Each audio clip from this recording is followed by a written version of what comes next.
Boz uyda apam şunçalık meni kucaktab alıp ayttılar.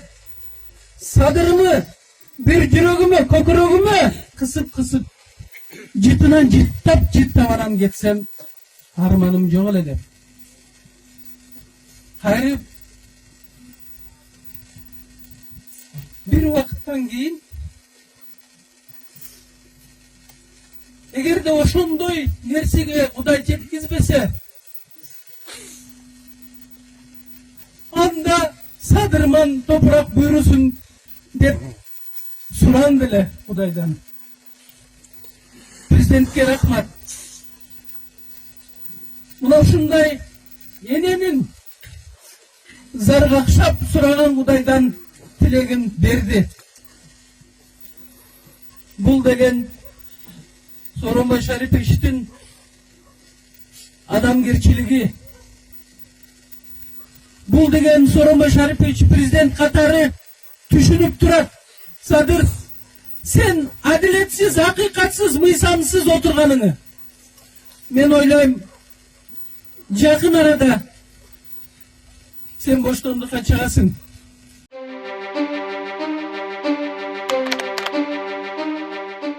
Биринчи сөздү берип атканын себеби балким эне катары берилип атса керек. Мен эркек ушул мырза жигиттерден алдыңардан өтүп коеюн. Себеби дегиле аял болуш жашоодо өтө кыйын. Эне болуш андан да кыйын экен. Азыркы заманда кайнене болуш андан да кыйын экен. Бул дагы ачык сөз.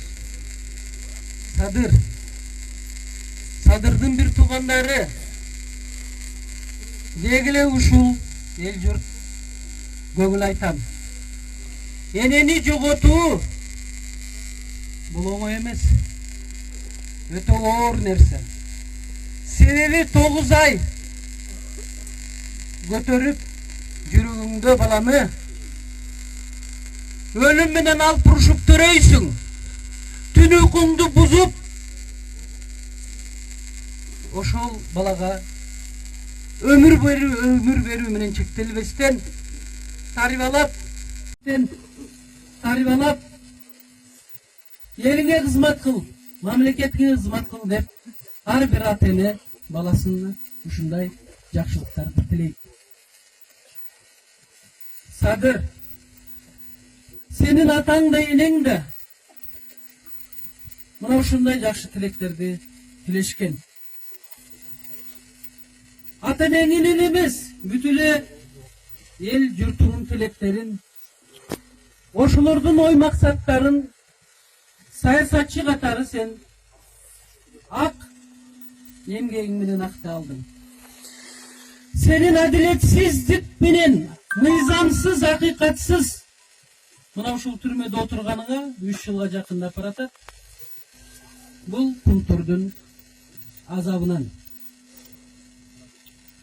Кумтор кыргыз элине тилекке каршы иштебей атат. Аны ким, кайсы бийлик иштете алат? Бул да чоң суроо. Бирок ак ийилет, бирок сынбайт.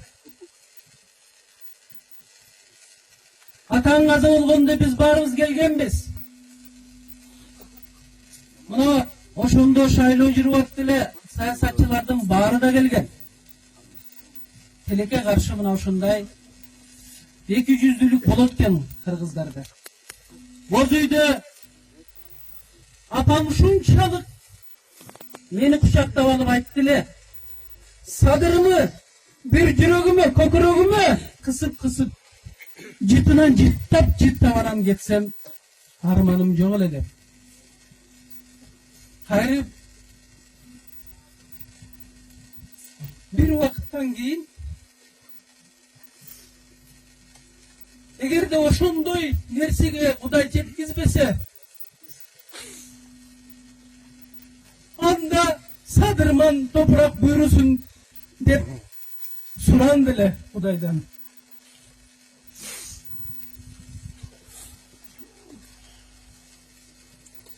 Президентке рахмат. Мына ушундай эненин заргакшап сураган Кудайдан тилегин берди. Бул деген Сооронбай Шариповичтин адамгерчилиги. Бул деген Сооронбай Шарипович президент катары түшүнүп турат. Садыр, сен адилетсиз, акыйкатсыз, мыйзамсыз отурганыңы мен ойлойм, жакын арада сен боштондукка чыгасың. Себеби сен элиң деп, мамлекетиң деп мына ушундай чоң жолотууга туш болдуң. Ата энең балким жашай беле.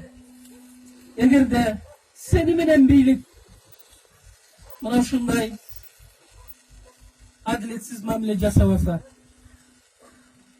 мен айтайын дегеним, Кыргыз эч качан акыйкатсыздыкка, адилетсиздикке жол берген эмес. Кайсы маселеде болбосун, баары ушинтип чогулуп туруп, адилеттүүлүккө жетүүгө аракет кылган. Эгер Кыргыз сакталам десе, кылымдарга сакталып келген Кыргыз. Анда белгиле, кайсы бийлик болбосун, мыйзамды туу тутсун. Кайсы бийлик болбосун, акыйкатсыздыктан тайбасын. Мен эне катары айтаар элем. Эне менен баланын киндиги бир экен. Ушу жерде баарыңар ата энелерсиңер. Балаң ооруса, сен да кошо ооруйсуң. Балаңа кандайдыр бир оор жүк түшсө, эне менен ата бүктөлүп калат экен. Канчалык эрктүү болбосун, канчалык күчтүү болбосун. Бул жашоодо бир гана биздин Кыргыздын тарыхында Курманжандатка эли жери үчүн баласынын өлүмүнө тикке караган. Башка бир эне баласынын өлүмүнө тикке карай албайт. Ошондуктан, урматтуу менин мекендештерим, мына ушул улуу күндө Садырдын апасын акыркы сапарга узатып атып, мына ушул жерде президенттин жогорку кеңеште өкүлү турат. Курманбек классташ деп коебуз. Президентке айта барыңыз, акыйкатты орнотуп койсун, адилеттүүлүктү орнотуп койсун. Садыр Нуркожоевичтин, Садыр Жапаровдун элим, жерим деп мамлекет үчүн чындыкты айткан үчүн ошол жерде жатат. Мен суранып кетем. Президентке өзүм да кайрылуу жасайм. Жакын аранын ичинде мыйзам ченеминде толук акталып Садыр чыгыш керек. Мен ушул айылдын элине айтаар элем, кандай ынтымактуу элсиңер. Ушунчалык бири-бириңердин жакшылыгын, жамандыгын көтөрө билген. Мен ушул жерде турган аялдарга кайрылып кетер элем. Эч кимиңер балаңардын жамандыгын көрбөгүлө. Мен Кудайдан акыркы сөзүм ушул бүгүнкү күнгө айтарым, Кудайдан тилеп кетейин. Садыр, айылыңа келсек биз, сенин боштондугуңа, сенин эркиндикке толук акталып чыгышыңа, ошол чыккан күнү ушул жерде ушундай жакшы сөздөр айтылып, сенин элиңе, жериңе, сенин ошол элиң үчүн, мамлекет үчүн мыйзамсыз жаткан жериңен чыгып, ушул киндик каның төгүлгөн жерде той болсо дейм. Мен баарыңыздарга үй бүлөңүздөрдө сиздерге ден соолук, ар бир үй бүлөдө бакубаттуулук болсун. Мен энелерге кайрылып кетем. Ден соолукта болгула, энелик бакытка ээ болуп, балдарыңардын жакшылыгын көрөлү. Садыр, мен сени ошончолук сыйлайм. Себеби сенин жүрөгүң бир мамлекет эл деп согот. Бар болуңуздар.